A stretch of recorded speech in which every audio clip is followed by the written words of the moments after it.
하나님 약속의 말씀 신약성경 로마서 8장 4절에서 8절까지 말씀입니다. 로마서 8장 4절에서 8절까지 말씀 우리 한 목소리로 합독합니다. 육신을 따르지 않고 그 영을 따라 행하는 우리에게 율법의 요구가 이루어지게 하려 하시니라.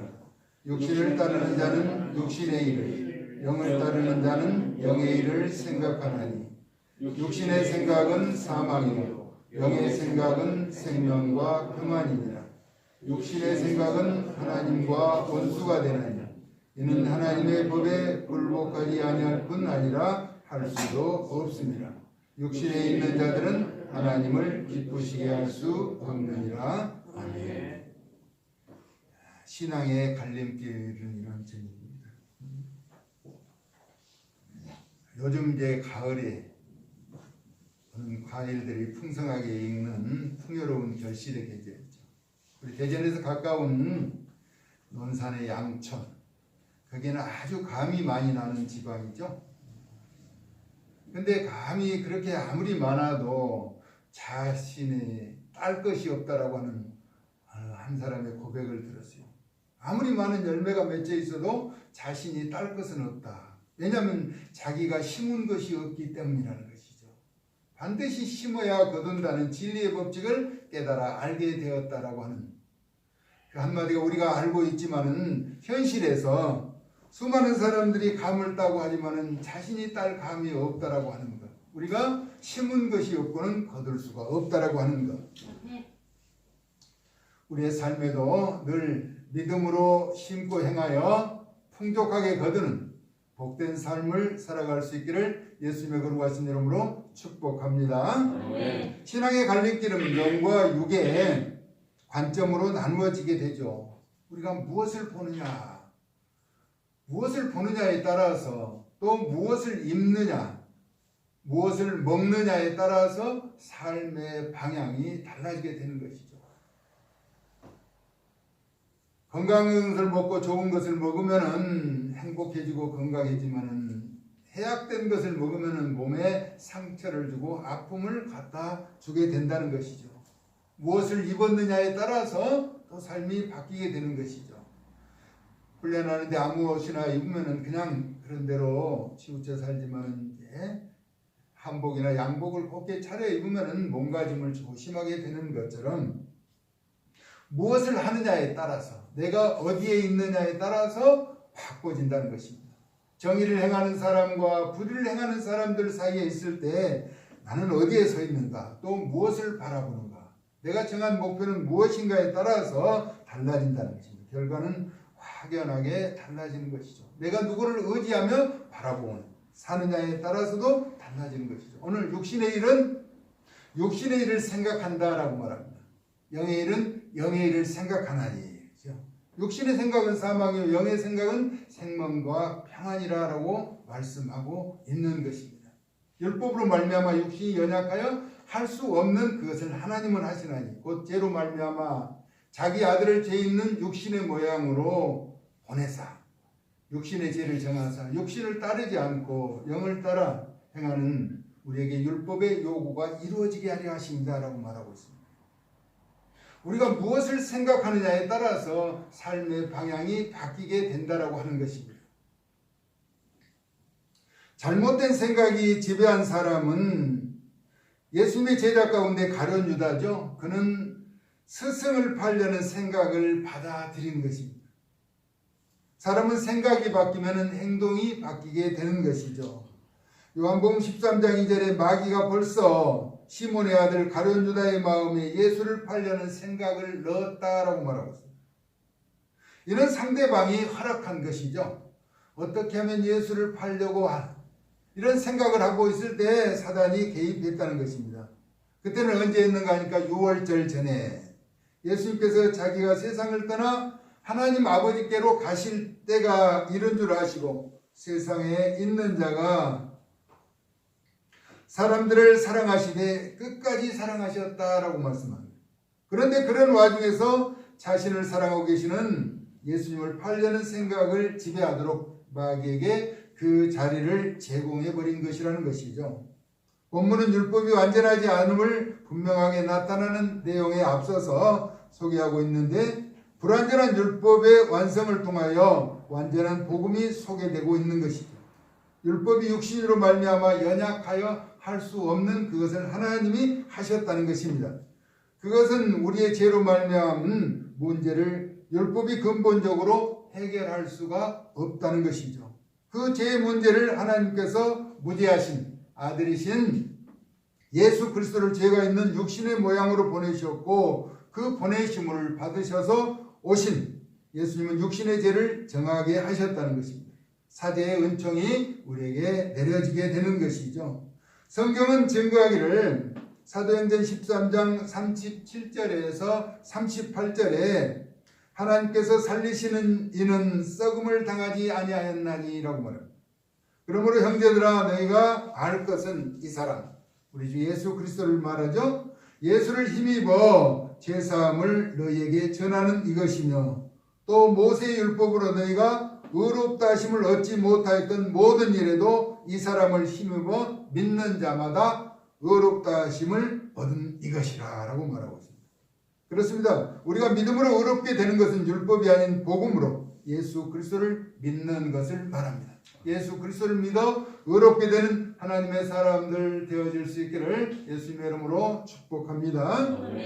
갈라디아 4장 4절에서 5절은 때가 참에, 만사에는 때가 있는데 그 때가 찼을 때 그 아들을 보내사 여자에게서 나게 하시고, 율법 아래에 나게 하신 것은 율법 아래에 있는 자들을 속량하시고 우리로 아들의 명분을 얻게 하려 하십니다 라고 말합니다. 이는 율법의 완성자가 우리 집 구주 예수 그리스도심을 분명하게 증거하고 있는 것입니다. 빌립보서 2장 7절에서 8절에는 오히려 자기를 비워 종의 형체를 가지사 사람과 같이 계셨다, 인간이 되신 이유를 말씀하죠. 사람의 모양으로 나타나사 자기를 낮추시고 죽기까지 복종하셨으니 곧 십자가에 죽으심이라. 인간을 위하여 율법으로 할 수 없는 그것을 하나님이 하시기 위해서 예수님이 육신을 입고 오신 것이라는 것입니다. 그래서 피조물이 고대하는 것은 하나님의 아들들이 나타나는 것이라 라고 말하고 있습니다. 로마서 8장 19절에서 21절은 그렇게 말하죠. 피조물이 고대하는 바는 하나님의 아들들이 나타나는 것이니, 피조물이 허무한데 굴복하는 것은 자기 뜻으로 한 것이 아니라 오직 굴복하게 하시는 이로 말미암았다라고 말하고 있습니다. 그 바라는 것은 피조물도 썩어짐의 종 노릇한 데서 해방되어 하나님의 자녀들의 영광의 자유에 이르게 된다라고 말씀하고 있는 것이죠. 이처럼 율법의 요구가 이루어지게 하심은 육신을 따르지 않고 그 영을 따라 행하는 우리를 이해하심이라 하는 것입니다. 그래서 육신의 생각은 사망이지만 영의 생각은 생명과 평안이다. 다시 말하면 육신의 생각을 가지고는 전능하신 하나님께 나아갈 수가 없다라고 하는 것입니다. 비록 육신을 입고 살아가지만 늘 영적인 생각을 하고 믿음의 주요 온전하게 하신 예수를 바라보아야 한다는 것입니다. 왜냐하면 하나님과 원수가 된다는 것이죠. 육신의 생각은. 그리고 하나님의 법에 굴복할 수도 없고 하나님 곁에 다가갈 수가 없다는 것입니다. 또한 하나님을 기쁘시게 할 수도 없는 것이죠. 하나님을 기쁘시게 하는 것은 믿음으로 가능한 것입니다. 히브리서 11장 6절에 그러죠. 믿음이 없이는 하나님을 기쁘시게 할 수 없나니 하나님께 나아가는 자는 반드시 그가 계신 것과 하나님의 존재를 인정해야 한다는 것입니다. 그가 자기를 찾는 자들에게 상 주시는 이심을 믿어야 한다. 우리 하나님은 의롭고 바른 행실을 따라 사는 삶에게 반드시 상을 주시겠다라고 약속하고 있는 것입니다. 여러분, 이 땅에서 상을 받지 못했다면 영원한 영광의 나라에서는 반드시 상을 받아야 합니다. 할렐루야. 아멘. 상 주시는 이심을 바라보아야 한다는 것입니다. 우리가 하나님의 존재를 인정하며 살아갈 때 우리는 늘 그분 앞에 설 날을 기다리면서 구별된 모습으로 살아갈 수가 있게 되는 것이죠. 그러나 불의한 자들은 하나님의 존재를 인정하지 않기 때문에 자신의 생각과 의지대로 살아가게 되는 것입니다. 신앙의 갈림길은 하나님의 거룩하신 영이 계시는가 그렇지 않는가에 따라서 달라지게 되는 것이죠. 성령님이 우리 안에 계시면 비록 육신을 입고 있지만 육신에 있지 않고 영적인 안목 속에 살아가게 된다는 것입니다. 바꿔 말하면 만약에 내 안에 그리스도의 영이 없으면 나는 그리스도의 사람이 아니라고 하는 것입니다. 누구든지 그리스도의 영이 없으면 그리스도의 사람이 아니라.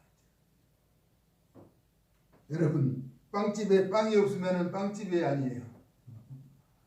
빵집에는 빵이 있어야 한다는 것입니다. 구체적으로 말하면 교회를 다니고 있는 사람과 전에 교회를 다녔던 사람과는 분명한 차이가 있는 것이죠. 왜냐하면 우리는 과거에 살고 있는 것이 아니라 미래를 살아가는 사람도 아닙니다. 바로 현재를 살아가는 사람들이기 때문인 것입니다.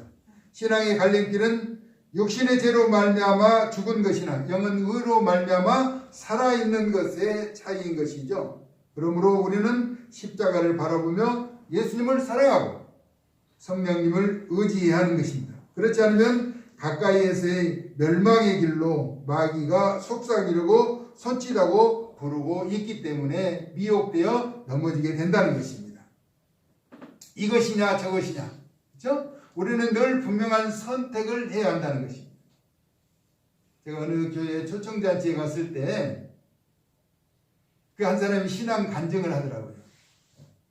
하나님을 모르고 살았던, 그러니까 세상에 묻혀서 그것이 전부인 것처럼 살았다가 이제 혹독한 시련을 겪고 고향에 돌아와서 아내의 권유를 따라서 교회를 다니게 되었다는 것이죠. 그가 이제 예수님을 알게 되면서 자기가 고백한 내용, 세상에 어떤 힘을 가져도 어떤 능력을 가져도 하나님을 이길 자는 없다라고 이야기하더래요. 그렇죠. 전능하신 하나님을 이길 사람은 아무도 없는 것이죠. 당연한 것입니다. 그리고 이제 교회를 다니다 보니까 계속 11조를 드리라고 하더라는 거예요. 그래서 11조가 뭔지도 모르고 따라서 행했더니 삶의 환경이 변하게 되더라라고 하는 사실을 그가 고백하더라고요. 그러면서 예수님에게만 구원이 있다. 짧은 간증 속에서 아주 기독교인의 핵심을 이야기하더라고요.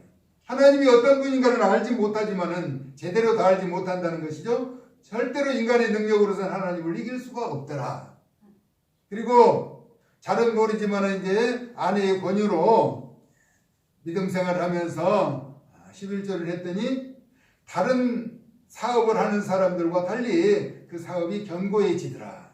그 사람 말로는 13번을 실패했다는 거예요. 사업을 하면 할 때마다 실패를 했었는데 예수님을 믿고 바르게 세워져 갔다. 그러면서 반드시 예수님을 믿는 것이 예수님만이 구원자다라고 하는 사실을 고백하면서 간증을 마치는데 많은 여운을 남기더라고요. 그 사람이 세속에 묻혀서 얼마나 힘들고 어려운 삶을 살았는지, 객지에서 많은 세월을 보내다가 예수님을 모르고 살았던 허송세월, 그러나 예수님을 알고부터 이제 분명한 목표와 자신이 서야 할 위치를 알게 되었다는 간증이 많은 여운을 남기는 것 같더라고요.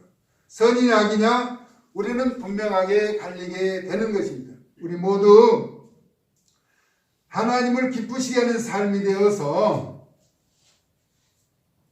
주의 이름으로 승리하는 복된 생애가 될 수 있기를 예수님의 거룩하신 이름으로 축복합니다. 네. 시편 37편 5절엔 여호와를 기뻐하라 제가 내 마음의 소원을 이루어 주시리라 말씀합니다. 하나님을 기쁘시게 하는 삶은 우리의 마음의 소원까지도 이루어 주신다는 것입니다.